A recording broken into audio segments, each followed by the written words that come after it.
검사 결과에서 50% 이상의 이제 협착이 없어서 보상 처리가 불가하다, 이런 통보를 받는 사례들이 있습니다. 뇌졸중이나 이제 허혈성 심장 질환 진단비, 이런 뇌질환, 심질환을 보상하는 이런 진단비는 단순히 이렇게 진단만 받으면 처리를 해주는 게 아니라 여러 가지 이제 내용을 따지게 되고, 그 진단을 맞게 내렸는지 별도로 심사하는 부서가 있기도 하고, 담당 심사자의 이제 역량에 따라서 이제 이런 내용들을 해석해서 이제 처리를 하는 경우도 있지만, 회사 내부의 이제 프로세스상 의료 심사자를 거치게 하는 거, 예를 들어서 보험사도 이제 의사나 이제 간호사 이런 의료 인력들이 채용이 돼 있는데, 거기에 한번 이런 내용들을 이제 심사를 맡겨서 이 진단이나 이런 것들이 적절한 것인지, 이런 이제 검토를 하는 그런 과정들이 있습니다. 이런 이제 진단비 청구권에서는 진단서와 함께 이 검사 결과지를 반드시 제출을 해야 되는데, 여러 가지 이제 지저분한 상황들이 발생을 하고 있습니다.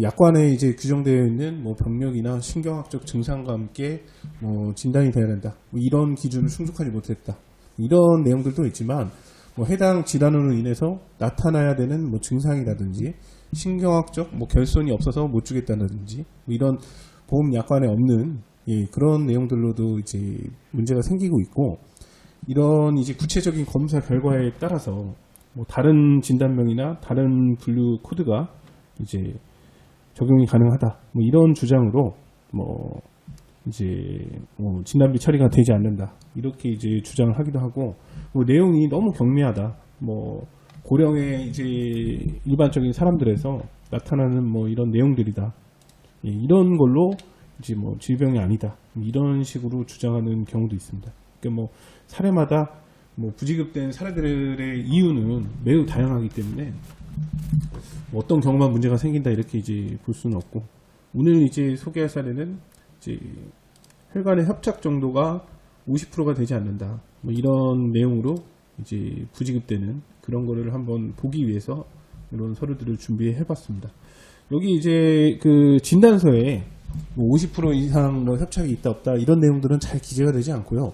이런 검사 결과, 이거는 이제 영상의학과 전문의가 작성하는 이제 의무기록인데, 이런 검사 결과에서 이제 내용들이 있습니다. 이런 내용을 봐야지만 이제 확인이 가능한 내용입니다.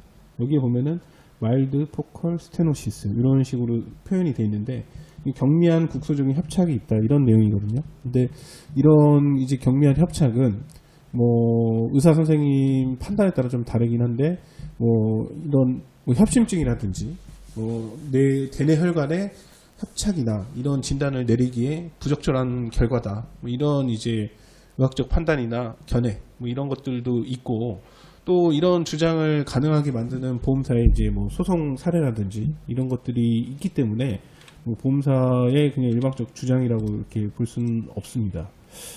그리고 실제로 이렇게 부지급 안내문 이렇게 보내는 내용들에 보면은 여러 가지 내용이 있습니다. 지급을 거절할 때는 한 가지 이유만 있는 경우도 있지만, 이것도 안 돼서 지급이 안 된다, 이것도 충족하지 않는다, 이런 식의 다양한 내용들을 기록을 하게 되는데, 이 케이스도 지금 보면은 여러 가지 이유들이 있는 것 중에서 여기 MRA상 50% 이상의 유의한 이제 뇌혈관 협착 소견이 확인되지 않는다, 그래서 이제 뇌졸중 정의나 진단 기준에 부합하지 않는다, 이런 식의 이제 내용들이 있었던 사례입니다. 그래서 보험 부지급 안내문에도 이런 내용들이 이제 명시가 돼 있다, 이렇게 보시면 되고요. 그러면은 이제 우리는 이제 어떻게 대응을 해야 되느냐?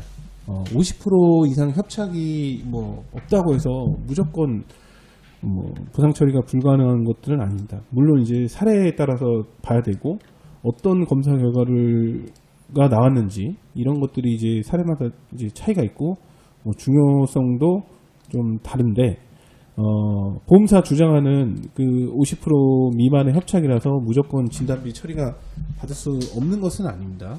그래서 이제 해당 사례들에 대해서 이제 뇌졸중이나 협심증이라든지 이런 진단비의 처리 대상이 돼야 된다, 명확한 이런 증명들이 있어야 되는데, 이제 가입자분들도 그냥 진단서만 보고 이렇게 막 청구를 하면은 이런 결과를 받게 되고, 이런 것들이 이제 안 좋은 결과만 이렇게 이제 나오는 경우도 있겠지만 실제 뭐 보험사가 현장 심사나 이런 걸 진행해서 향후에 이제 전문가 선임이나 뭐 가입자와의 분쟁 이런 것들을 대비하기 위해서 뭐 자료를 완벽하게 갖춰 놓는다면 이 성공 확률이 좀 떨어질 수가 있습니다. 그래서 청구 전에 이제 MRI나 이런 검사 결과지를 제출을 해야 된다고 한다면 그런 내용들이 있는지 보험사에서 이제 무조건 따져보는 내용이기 때문에 지급될 만한 그런 내용들이 있는지 한번 확인을 해봐야 되고요.